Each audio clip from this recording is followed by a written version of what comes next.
I have a question here. Well, I guess a question or a statement from Neil asking, this is Neil Griffiths, asking if you could expand a little bit more on leaching versus denitrification numbers. So Richard has kindly asked to share a slide that he'd like to use just in answering that question for Neil. Yeah, look, there was just a question about the relative magnitude of the various sources, and this is some modelling work we did, and while it's modelling at Shari, it's indicative of what that magnitude might be. And I guess the point is that the losses are bigger in different seasons. So you can see here, Tari, winter, spring, summer, autumn, and the colors there, volatilization at the bottom. So we would expect that to be higher in drier times of the year. So hotter, because it's more about more from urea or urine. Hotter, windier, evaporative times of the year, you'd expect that to be higher. Now, those black bars you can see there, where they make up quite a big contribution, that's mainly from urine rather than just urea. Urea is a source, urea fertilizer.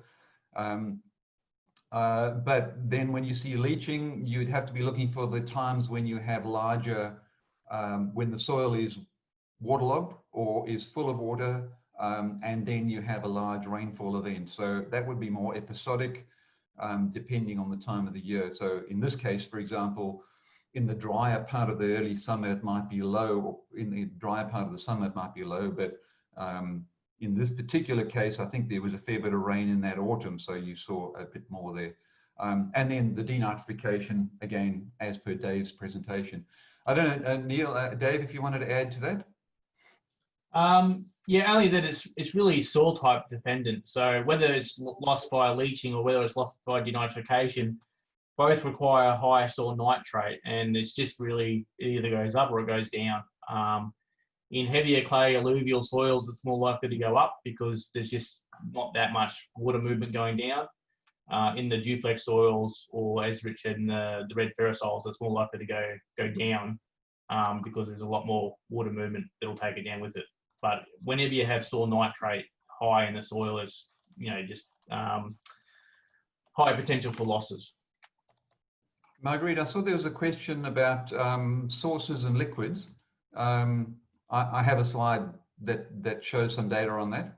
Yeah, absolutely, Rich, go for that. There's actually a couple of questions around liquid nitrogen sources. So Simon's also asking about foliar sprays as well, so that might address that. He's asking, prior to East Coast lows, should we put N on our pastures as a foliar to supply the plant with N whilst the soil is saturated? And then Carol Rose is asking, how does liquid nitrogen fertilisers come into this as well? So if we hand it over to you, Rich, and you might actually be able to address both those questions. Yeah, look, I mean, this is some old data that we've got. In my history, I would have tested nearly every source that came on the market. Here we compared 3 different sources: urea, calcium ammonium nitrate, ammonium sulfate, and the red separates the separate experiments. So you're comparing within the red groups. And you can see 3 different sources, some more nitrate-based, some more urea-based, and over a period of years and different soil types from free draining to fairly slow draining. No difference in dry matter yields from different sources of nitrogen. We then went on to test urea, ammonium nitrate, the liquid sources. In the end, we concluded that as long as the same amount of elemental nitrogen is applied, it doesn't matter whether it's a liquid source of nitrogen or a solid source of nitrogen, the dry matter yield response is about the same. There's not a lot of advantage either way. So it really comes back to what's more convenient for you to use, whether a liquid source or solid. We then go on to the foliars, and some of you might know that Bill Fulkerson's just completed an experiment up your way on foliar. And foliar is a difficult one. We've been back to the literature many times to look for are there responses to foliar, and I think, if I'm not speaking out of turn, the latest experiment up your way didn't find any difference between foliar, any advantage to applying foliar. In fact, the foliar probably just ended up drawing more from soil nitrogen pool that Dave was talking about. And I go back to the literature all the time to look for where is the evidence that foliar works, and basically ryegrass simply doesn't have a mechanism to take up sufficient nitrogen in sufficient quantities to match what you can apply to the soil. Some foliar experiments appear to have worked, but when you really look at the data, it got washed off down to the soil, same as a liquid source or a solid source of nitrogen. It entered the soil and became part of the normal uptake mechanism. So while horticulture can use foliar, and recent experiment in mangoes has shown the mangoes did benefit from foliar, turns out the mangoes only needed 5 to 10 kilograms of nitrogen. It wasn't a substantial source of nitrogen. And you can imagine the mango tree's got a lot of leaf area to take up. So when you're talking about a plant that needs 400 kilograms of nitrogen per hectare per year, foliar simply, I don't think, can make that contribution. Yeah, I'd agree with that. I mean, particularly the stuff that Bill Fulkerson's been doing is showed no real benefit there at all. So, okay, look, thanks for that, Rich. And look, I'd like to actually just bring Josh Hack on board. Josh, could you just please turn your video on and unmute yourself? I know you've just got a couple of questions there that you've posted. In particular, a bit of discussion there on the use of Projib with nitrate in wet conditions, and also around runoff as well after East Coast lows. So Josh, can you welcome and perhaps post? Yeah. Thanks, Marguerite. Yeah, so a couple of questions I've got is in both Richard's and Dave's nitrogen circulation of what nitrogen is moving to. None of them, I don't think, and I may have missed it, but I didn't see anything to do with runoff in any of those diagrams. Yep, what's your thoughts on the runoff in East Coast lows? 300 mil events, and we've just applied nitrogen. I can add something there. So we measured runoff at Gympie on a sort of not too bad drained red soil, well, heavier red than normal at Gympie. We had plenty of runoff events because it was from 2010 to 2013. So yeah, there's a lot of information in there, but basically, 2012 to 2015, if you look at total nitrogen loss, we're looking at the highest was 18 kilograms. And that was after a really big dry period where the grass had basically almost died. And then we had 300 millimeters on it. So it's not a huge, I mean, if you just put on urea and you're unlucky enough to get a big storm, then maybe. But under these sort of real conditions that we measured there for 3 years, most of it was just organic matter that had basically just floated off. There wasn't a huge impact on the whole nitrogen cycle. It would be a bigger impact in sort of certain areas on the farm, around cattle camps and stuff, or laneways and those sort of areas where there's accumulation of those sort of things. But basically, in the pasture itself, it's only a minor aspect. Dave, the data we had from Ellenbank was never more than 10% of nitrogen losses went out through surface runoff. Yeah, they would agree with this pretty much. Soil type dependent, but you'd have to be really unlucky to have just put out urea, because urea would probably be your most vulnerable one to runoff, surface runoff. Highly soluble, and it will move with water. Whereas once it's in ammonium form, it's loosely attached to the cation exchange complex, so less likely to move across the surface. You're probably more likely to lose organic litter in the runoff as well, as Dave says. Yeah. So I'd say in general practice in the East Coast here, most people, when there's an East Coast low coming, there's fertiliser going at the door everywhere. So, with all the scare around volatilisation and losses of nitrogen, the practice now has always gone, if it's going to rain, they go and fertilise everything as much as they can. And that 20 to 30 mils, which usually gets predicted, turns into 200. And that's where I would see potentially that occurring once or twice a year. That would be bad luck if that did happen. I mean, the practice of, if you're going to get 20, 30 mils on top of your urea, pretty good outcome. 200, yeah, bad outcome. and typically that's what happens with our predictions. We'll have a prediction of 50 mils and we'll end up with about 200 mils. Yeah. That's just our East Coast lows. The conversion from urea to ammonium is really fast. So you have to be pretty unlucky. You have to have a big dump. The only place I've really seen it substantial is in sugarcane system, where they actually, and cotton, where they actually fertigate urea run in their furrow systems, and then it pops out the other end. Because otherwise, as Rich said, as soon as you get any contact with the soil, and under these hot, warm conditions, like it was cold maybe, but in the hot, warm conditions, it'll go across, within hours. 48 hours, you're safe. Yeah. So if the dump comes after 48 hours after putting out urea, you should be okay. Yeah, nice. Or safer. I've got a second question. And in your, and obviously you see all the data why, nitrogen's not going to get taken up in cold, wet conditions. And you've just got to clarify whether it's cold and wet or both.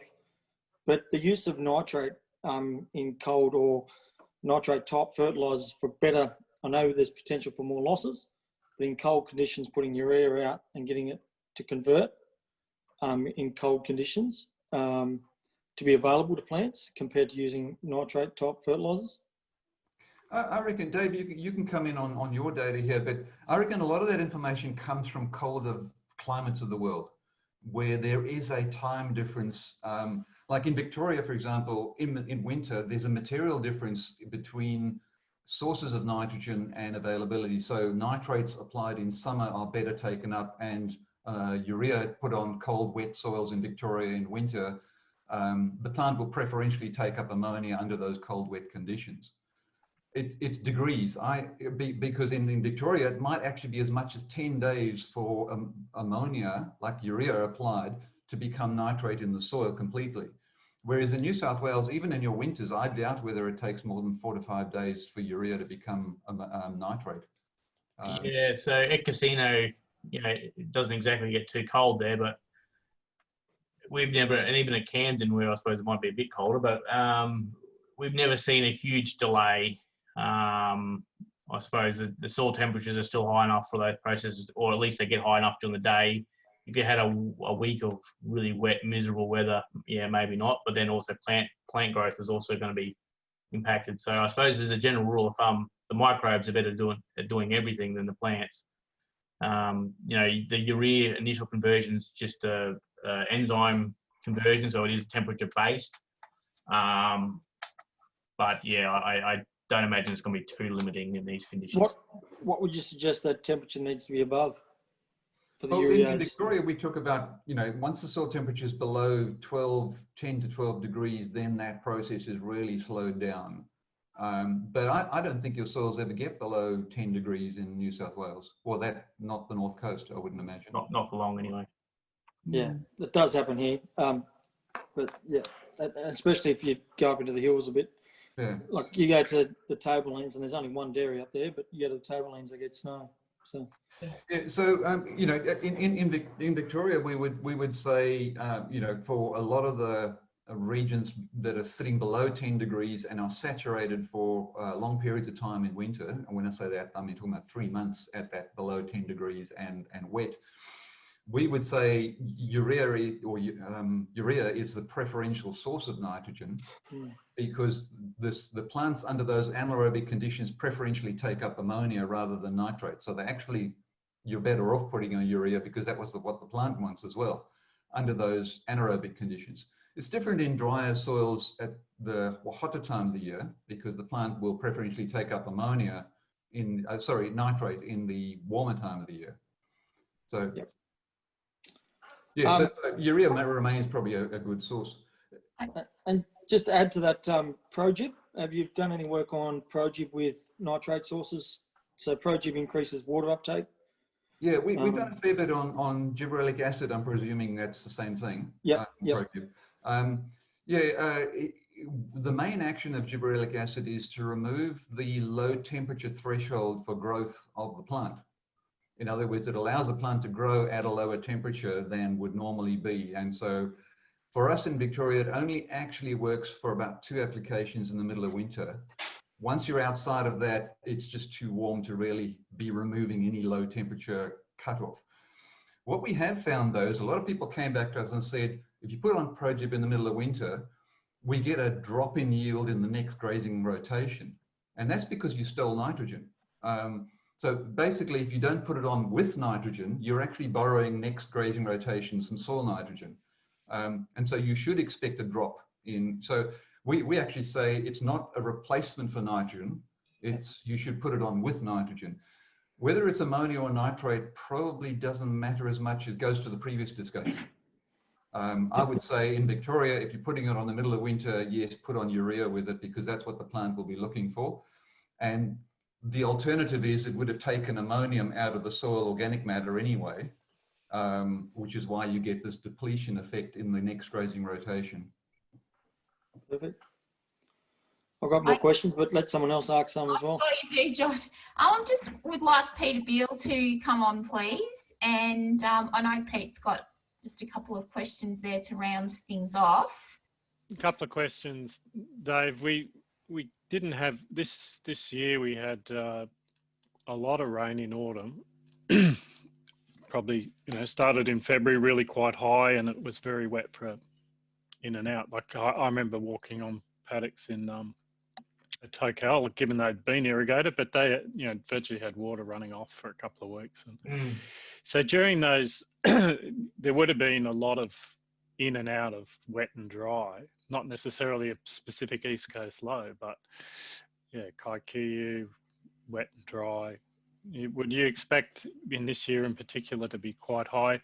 And in that, you put up a slide which had, I think it was 110 kilograms of nitrogen went off in those days. Is that equivalent to, and 5 of nitrous oxide, is that equivalent to 120 lost, or is? So that was over the whole year, not just in that period, but most of it would have occurred through that period. Yeah, look, I would expect if you saw those conditions, particularly prolonged periods of saturation, possible if it's saturated the whole way through and it doesn't drain, then maybe not. But if it does wet up, drain, then for sure you would have lost a fair chunk of your nitrogen, and that might actually flow through into your ryegrass, just because that supply coming from your mineralisation, which is really important in these heavier clay soils, is going to be really depleted. So yeah, I would expect that you would have had some pretty substantial losses under those conditions. The question is, I mean, when it's so prolonged, what can you do about it? I mean, I suppose, like I said, they do apply fertilizer to rice. It does grow well. I mean, as long as the plants are can take it up, and as Rich said, that they will take up ammonium under some circumstances. You can also, problem is you still can't get on your paddocks, I suppose. But yeah, so there's still big questions about what you can actually do during when it's wet, waterlogged itself, if it's just such a prolonged period. But certainly afterwards, I'd be looking at trying to replenish your soil nitrogen pool, and maybe even think about when you come to sow your ryegrass, put a little bit more back in than you would usually, because you would have depleted a fair bit. Because those microbes are going to be hungry. They're going to be taking it up. They want it back. So. Yeah, well, I think we talked earlier this year of a paddock at James's that just and it had 60 kilos of N, but the urine stains were huge. Yeah. And it. So that a lot of that nitrogen that you would have put on, that 60 kilograms, would have just gone straight back into your organic matter pool to replenish what was lost during those large rain events. Yeah. The other, just comment on to Josh's thing, like I've worked with rice for 16 years, and the principle there is you put it on, urea goes into ammonium under the soil, and it's the rice plant uses ammonium. What's interesting, and I think it does apply here, is that in that first few days, like we used to flood irrigate rice, and you'd put urea straight on top and flood irrigate it, and it goes into the soil while the soil's dry. The loss would be more significant if the soil was wet and you didn't get the urea moving to depth in the soil. Yeah, that's when you're going to get big losses. But quite often in an East Coast low, we go from very dry soil, we get a nice first couple of days of rain, and it actually washes the urea into the soil. So to me, that it's probably more consideration of what happens to that nitrogen once it's in the soil and how long that waterlogging event is. I know we had 2 years, I think it was 2017, 2018, we had 300 mils and things stayed wet, particularly on the flat country where the water table's high, and it's wet for 14 days in and out. So that's where I've seen major losses too, or lack, and urea applied before that and getting no response. Yeah. Just a point on Peter's comment there about prolonged wet conditions. I think if you went and tested the soil profile after prolonged wet, there would be very little ammonium or nitrate left.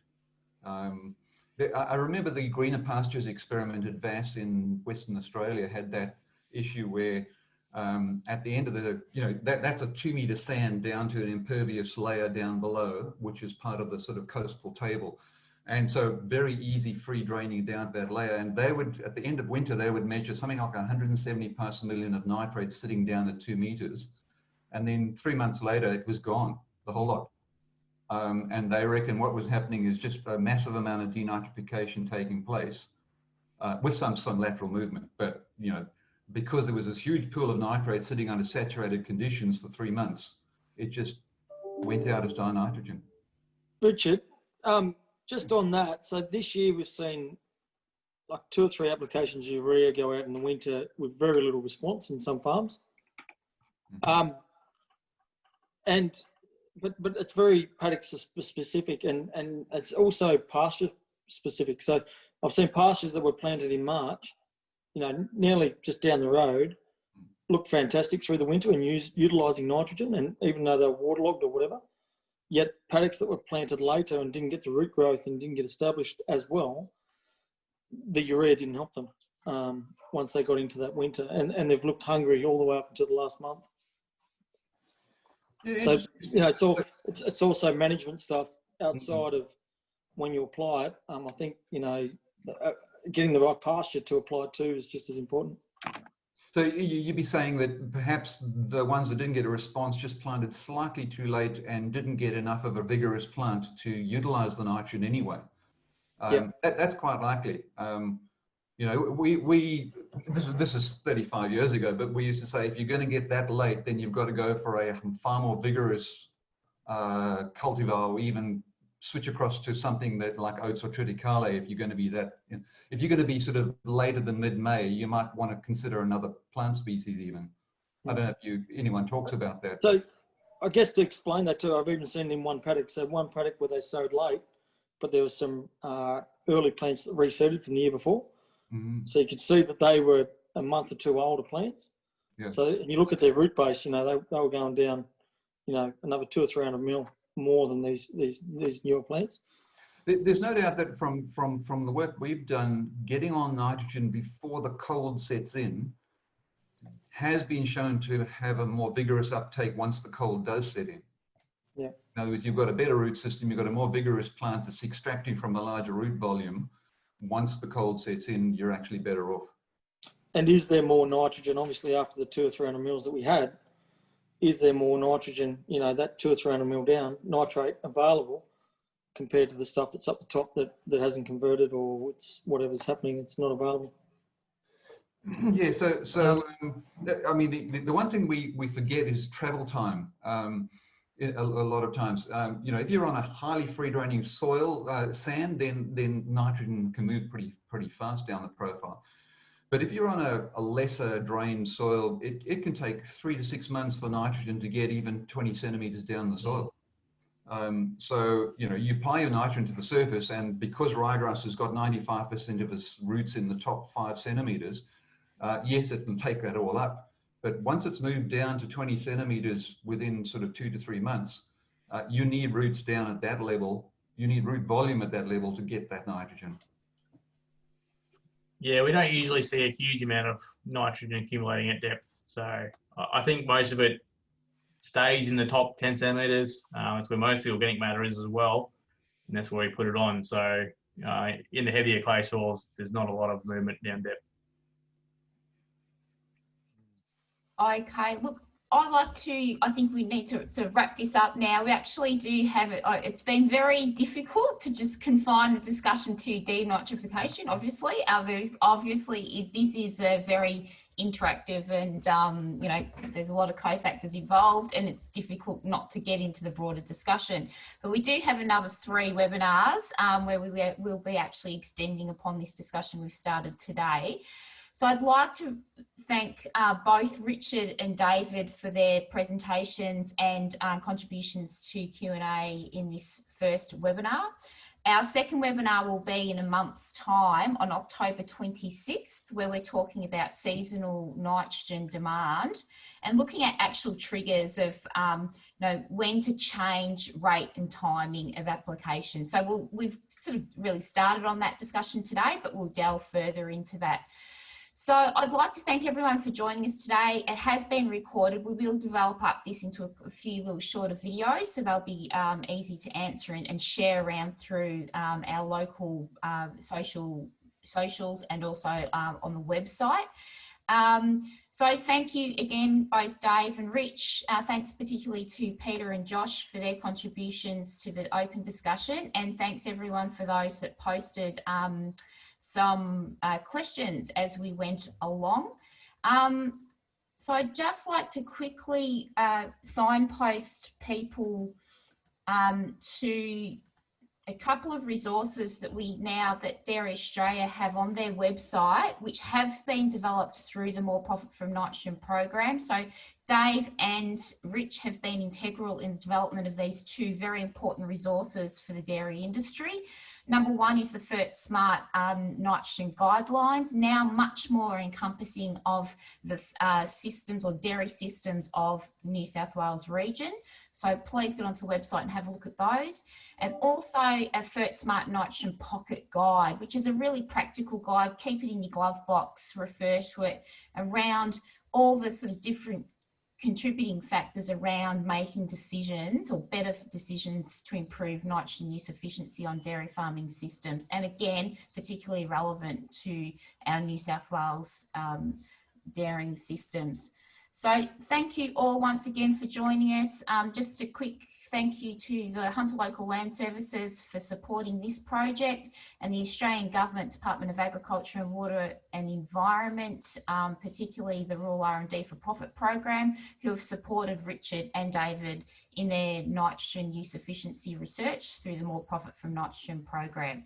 So thank you all once again, and we hope to see you all back here on the 26th of October for the second in this series of webinars. Thanks everyone.